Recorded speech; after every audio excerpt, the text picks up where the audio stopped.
Com muito prazer, nós recebemos aqui nos estúdios da Band FM Dom Júlio Endiacamini. Ele que é arcebispo metropolitano de Sorocaba.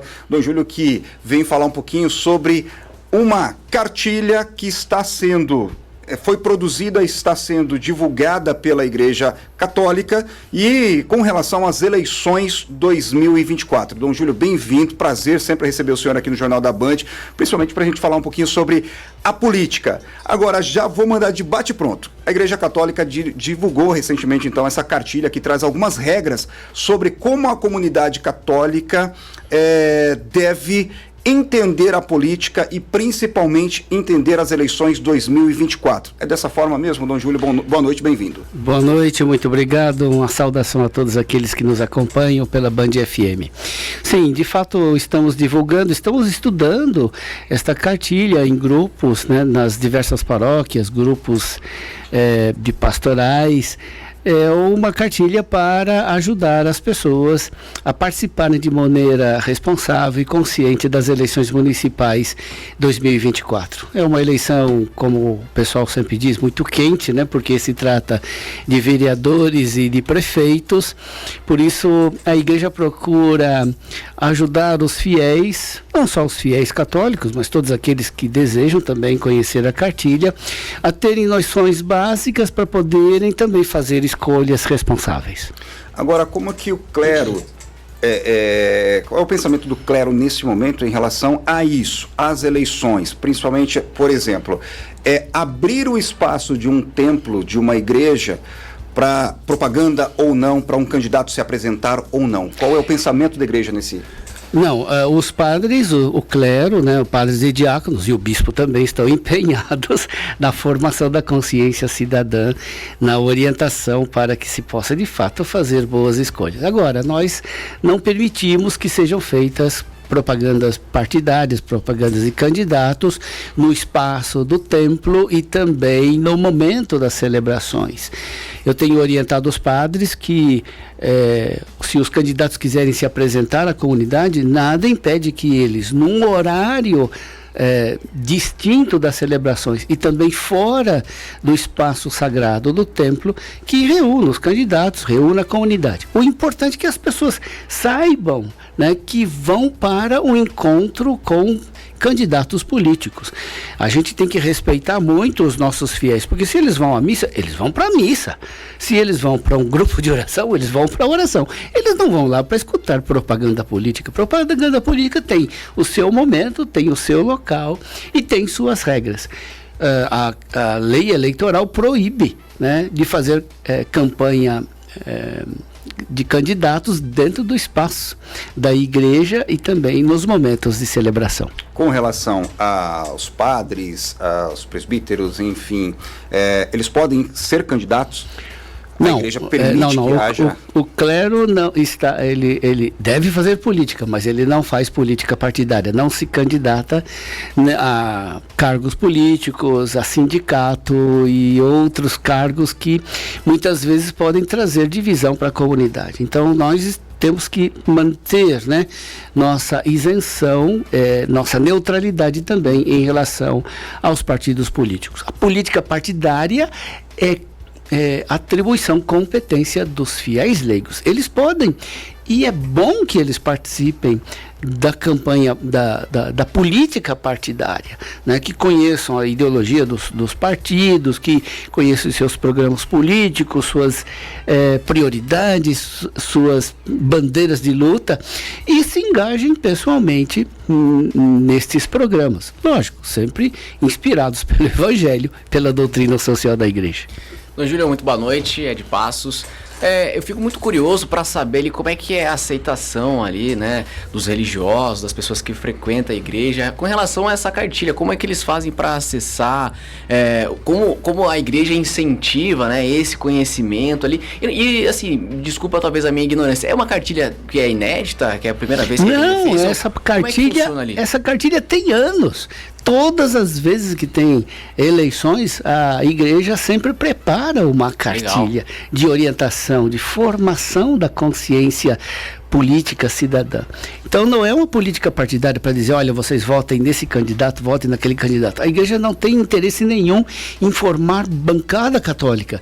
A igreja quer formar a consciência das pessoas. Então nós compramos milhares dessas cartilhas, disponibilizamos nas paróquias, as pessoas adquirem essas cartilhas, se reúnem em grupo, leem, estudam, discutem, debatem, e isso tudo é excelente para a formação de uma consciência crítica e política. É importante essa fala do senhor, porque nós somos políticos desde o nascimento. Desde que nós nascemos, nós somos políticos. Então, sempre há aquela situação de você vai tentar convencer o pai ou a mãe, eu quero comprar uma bala, a mãe não deixa, o pai deixa, você vai tentar essa arte do convencimento. E as pessoas muitas vezes dizem assim, eu não gosto de política, eu não quero discutir política, eu não quero falar sobre política. Mas todos nós nascemos políticos, e é importante entender um pouquinho sobre isso, né, Dom Júlio? Sem dúvida nenhuma, Douglas. Então, às vezes as pessoas entendem, acho que dá para entender essa decepção das pessoas com a política, porque infelizmente temos casos lamentáveis, né, de corrupção, de desvio de verba pública, de gente que vai lá só para defender os seus interesses. Isso é aquilo que nós chamamos de politicagem. Então esta rejeição é da politicagem, não é da política em si. O que é política? Política é o seguinte, quando todos nós temos interesses pessoais, são legítimos, são direitos. Eu tenho interesse de ter emprego, de poder sustentar minha família. Tenho interesse de dar boas escolas para os meus filhos. Tenho interesse de ser bem atendido nos hospitais, nas unidades de saúde.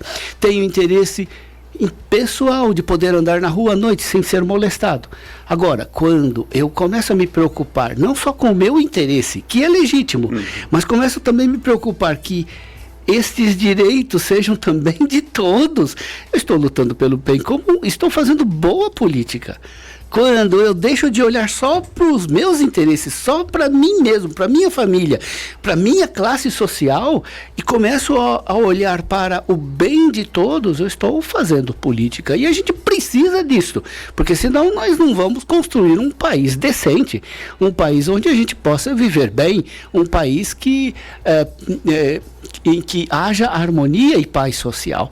Então, o interesse pela política é o interesse pelo bem comum, e isso é muito importante. Como é que o senhor tem acompanhado os debates?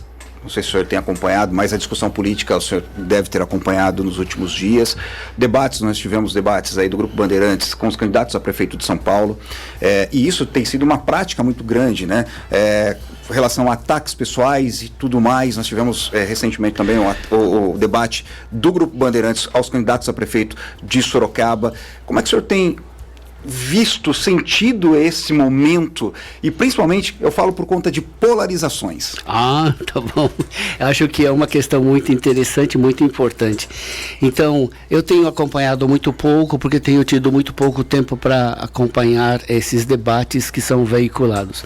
Mas já acompanhei outros debates e tenho percebido que a estratégia da polarização é uma estratégia que não é algo muito que não dá um bom sinal de um bom resultado, né?